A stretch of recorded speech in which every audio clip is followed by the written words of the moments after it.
আরামবাগ জেলা বিজেপি কার্যালয়ে শুভ উদ্বোধন করে শ্রী শ্রী সরস্বতী পুজোয় অংশগ্রহণ ও মাতৃ প্রতিমা দর্শন করে বিজেপি কর্মী সমর্থকদের গৌরবময় উপস্থিতিতে বহু মূল্যবান বক্তব্যের মাধ্যমে হিন্দুদের ঐক্যবদ্ধ হওয়ার ডাক দিলেন সনাতনের সেবক জনপ্রিয় জননেতা তথা পশ্চিমবঙ্গ বিধানসভার বিরোধী দলনেতা সম্মানীয় শ্রী শুভেন্দু অধিকারী মহাশয়। আগুন দেওয়া, তাদের পুকুরে বীজ দেওয়া, তাদের ফসল নষ্ট করে দেওয়া, এই জিনিস ভূভারতে কোথাও পাবেন না।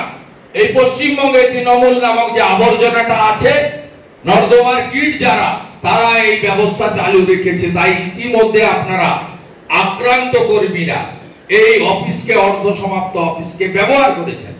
তাই এই অফিসে যেমন জেলা জোন বিভাগের নেতারা ব্যবহার করবেন, সাধারণ সম্পাদকরা ব্যবহার করবেন, মোর্চা করবেন, অনেক গুরুত্বপূর্ণ মিটিং হবে এখানে।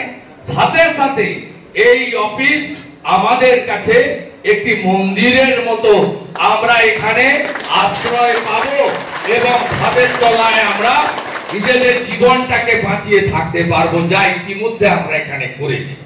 তাই এটা খুবই প্রয়োজন ছিল। সেদিনও আমি আপনাদের কাছে দেখা করতে একবার নয় দুবার এসেছি, তিনবার এসেছি।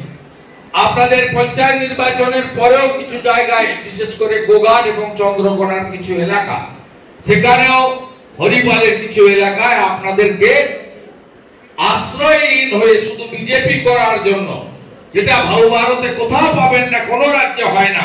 প্রত্যেকটা নির্বাচন এলে বিরোধী রাজনৈতিক দলকে টার্গেট করে ঘর